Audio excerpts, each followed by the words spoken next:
শ্রাবণী নামের মেয়েটা মাথা নিচু করে চুপচাপ আমার সামনে বসে আছে।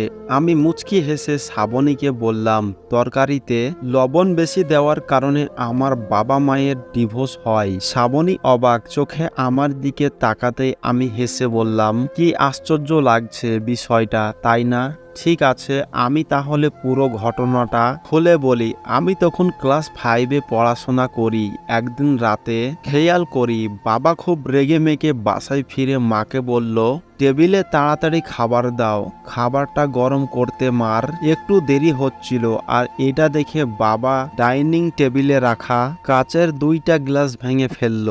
মা শব্দ শুনে দৌড়ে রান্নাঘর থেকে এসে বাবাকে বলল, রাগ করেন না যে, একটু অপেক্ষা করেন, খাবার গরম করছি তো, তাই দেরি হচ্ছে। বাবাকে টেবিলে খাবার দিয়ে মা ভাঙা গ্লাসের টুকরোগুলো ঝুড়িতে তুলছিল। আমিও যখন মাকে সাহায্য করতে গেলাম তখন মা আমায় বলল, তুই তুলতে পারবি না, হাত কেটে যাবে। তখন বাবা মাকে বলল, লবণ কি পুরোটাই তরকারিতে ঢেলে দিয়েছিলে?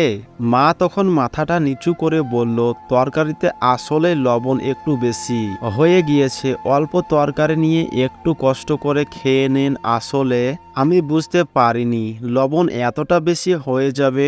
মায়ের কথা শুনে বাবা খাবারের প্লেটটা ছুঁড়ে ফেলে দিয়ে বলল, তুই বুঝবি কি করে? তোর মন তো এই সংসারে নেই, তোর মন তো সারাক্ষণ ভার্সিটির বন্ধু বান্ধবের দিকে পড়ে থাকে। মা হেসে বলল, আপনি নিশ্চয় বাইরে কোনো ঝামেলার কারণে রেগে আছেন, আর সেই রাগটা আমার উপর ঢালছেন। রাগ ঢালেন, সমস্যা নেই, কিন্তু দয়া করে অভদ্র মানুষদের মতো নিজের স্ত্রীকে তুইতাকারি করেন না। যে মার কথা শুনে বাবা আরো রেগে গিয়ে মার গালে একটা থাপ্পড় মারলো।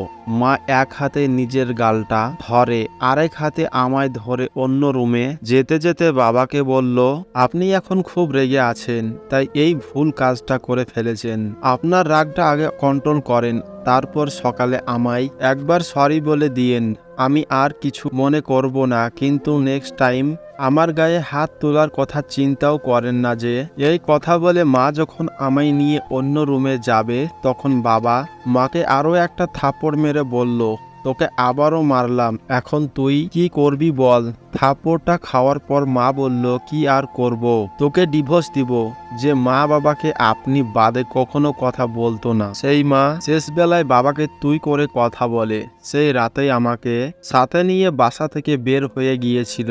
ডিভোর্সের পরবর্তী জীবনটা আমার মায়ের কখনোই সুখে যায়নি। নানু সবসময় মাকে দোষারোপ করতো আর বলতো, তোর মতো যদি মেয়েকে পেটে ধরে আমি ভুল করেছি। সংসার করতে গেলে স্বামী স্ত্রীর একটু ঝামেলা হয়, ভুল করে জামাই একবার তোকে মেরেছিল বলে ডিভোর্স দিতে হবে নাকি? তোর বাবাও তো মাঝে মধ্যে আমার গায়ে হাত তুলতো, কই আমি তোর বাবাকে ডিভোর্স দিয়ে তোর মতো সংসার ছেড়ে পালিয়ে যাইনি। নানুর এই কথার উত্তরে মা সব সময় হেসে বলতো, এই জন্যই তো তুমি এই সংসারে এতটা অবহেলিত। বাবা তো তোমাকে মানুষ বলেই মনে করে না, তুমি নিজে নিজেকে সম্মান করো না, এই জন্য তোমায় কি সম্মান দেবে বলো? একবার একটা ঘটনা ঘটলো। পাত্রপক্ষ আমার ছোট আন্টিকে দেখে খুব পছন্দ করলো। বিয়ে প্রায় ঠিকঠাক তখন পাত্রের বাবা আমার নানাকে বলল, আপনার বড় মেয়ের জামাই কি করে? আর তাকে দেখছি না তো।